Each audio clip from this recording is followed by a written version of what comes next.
Haleluya, haleluya, haleluya. Salam saudaraku, Ratapan 3 ayat 22 sampai 23. Sebab kebaikan Bapa Yahweh itu tidak pernah berhenti, rahmatnya tidak pernah berkesudahan, selalu baru setiap pagi. Kita kembali mengucap syukur. Kita bisa bangun pagi kembali pada pagi ini, sesungguhnya semuanya oleh karena kebaikan dan rahmat Bapa Yahweh di dalam kehidupan kita dimanapun kita berada, saudaraku. Renungan KPI Mayim Kaim pada hari Selasa tanggal 1 Juni 2021 atau pada tanggal 21 Sivan 5781 diambil dari kitab Bilangan 12 ayat 1 sampai 3, saudaraku, yang merupakan kelanjutan pembacaan renungan Torah kita yang berkata demikian. Maka Maryam serta Harun berbicara menentang Musa karena wanita Kus yang telah dia ambil, sebab ia memang telah mengambil seorang wanita Kus. Dan mereka berkata, apakah sesungguhnya Yahweh hanya berfirman melalui Moses saja? Apakah ia tidak berfirman melalui kita juga? Dan Yahweh mendengarnya. Dan Musa adalah seorang yang sangat lembut hatinya, lebih daripada setiap orang yang ada di atas muka bumi. Saudaraku, perikop dari bacaan firman kita ini adalah Maryam dan Harun menentang Musa. Dan bila kita lihat perikop menentang Musanya itu adalah tentang komplain kepada tentunya sesungguhnya kepada Bapa Yahweh, karena dia berkata, apakah sesungguhnya Yahweh Elohim berfirman melalui Musa saja? Demikian, saudaraku. Dan tidak melalui mereka juga, tidak melalui Maryam dan Harun. Dan ini adalah sifat komplain daripada Maryam dan Harun. Namun sebelumnya, saudaraku, kita lihat siapakah Maryam. Di dalam Keluaran 12 ayat, Keluaran 15 ayat 20 dikatakan demikian.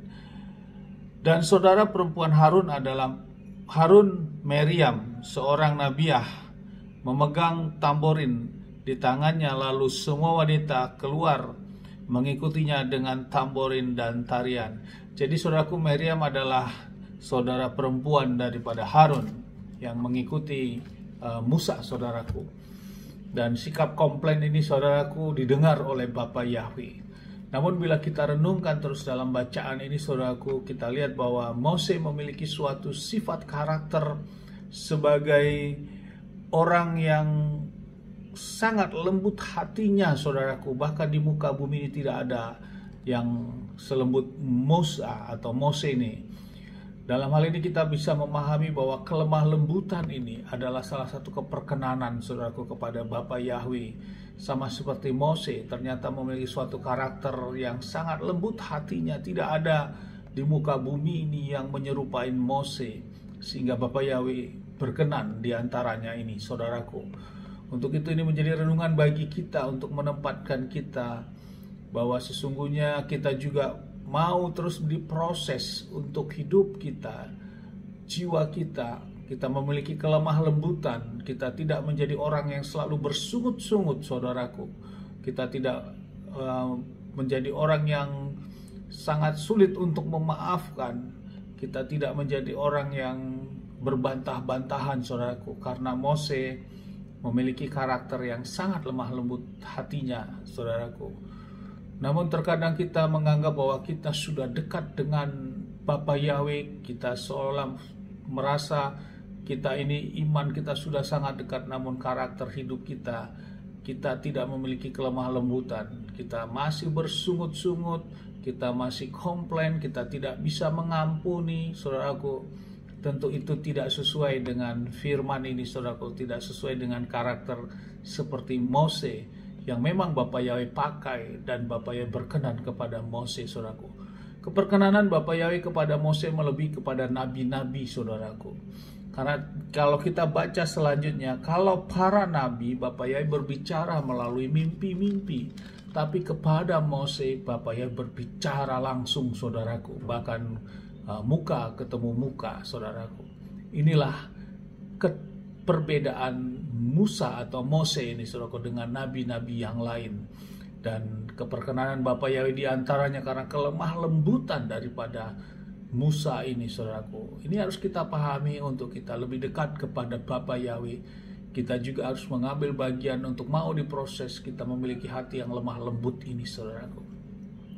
Saudaraku, selanjutnya bila kita renungkan, sehingga akhirnya Maryam dihukum oleh Bapa Yahweh karena menentang, dan Maryam mengakibatkan Bapa Yahweh memberikan sakit kusta kepada Maryam karena Maryam menentang terhadap Musa sebagai orang yang diurapi, orang yang dipilih oleh Bapa Yahweh.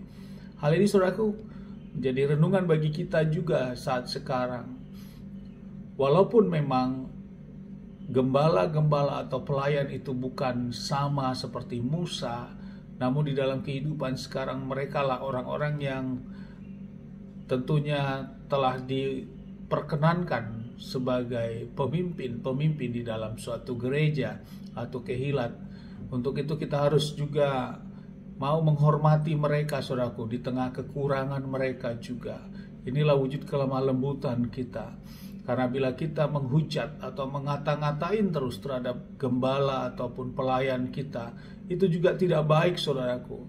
Mungkin gembala itu belum memahami, namun kita harus doakan.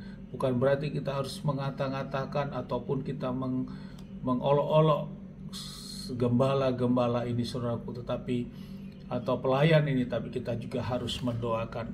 Di dalam Mazmur 105 ayat 15 berkata, "Janganlah menyentuh yang kuurapi, janganlah mengganggu nabi-nabiku." Demikian juga di 1 Tawarik 16 ayat 22, "Janganlah menyentuh orang-orang yang kuurapi, janganlah berbuat jahat terhadap nabi-nabiku." Ini, saudaraku, di zaman sekarang memang tidak ada nabi-nabi, namun di dalam suatu tatanan maka Bapa Yahweh mengurapi ataupun terhadap pemimpin-pemimpin kehilat gereja. Itulah merupakan bagian kehidupan kita saat ini, saudaraku, yang menjadi keterwakilan di dalam melakukan pelayanan. Dan kita harus juga menghormati mereka. Juga bukan berarti kita terus mengata-ngatakan ataupun menghujat. Sama seperti Maryam, saudaraku, bila Bapa menegur, maka bisa saja orang yang selalu menghujat ataupun mengata-ngatakan gembala ataupun orang yang diurapi akan ada tulah, yaitu seperti Maryam yang mendapatkan penyakit kusta, saudaraku. Dan ini tentu tidak kita harapkan. Mari kita mendoakan dan kita rubah karakter kita menjadi kita orang yang memiliki kelembutan hati. Sama seperti Mose, saudaraku, kita ikuti karakter Mose untuk kita terus dapat berkenan di hadapan Bapa Yahweh. Amin, haleluya. Sukses besar buat kita, maju terus dalam iman dan terus berjuang. Dari tempat ini saya berdoa Bapa yang memberkati dan melindungi kita semua dimanapun kita berada. Bapa yang menyinari wajahnya kepada kita dan memberikan kita kasih karunia. Bapa yang menghadapkan wajahnya kepada kita, memberikan kita damai sejahtera. Apapun yang kita kerjakan, apapun yang kita lakukan sepanjang hari, semuanya menjadi berhasil. Dan kita orang-orang yang percaya kepada Bapa Yahweh, kita tidak dipermalukan dan hidup kita diberkati. Amin, haleluya. Shalom, saudaraku.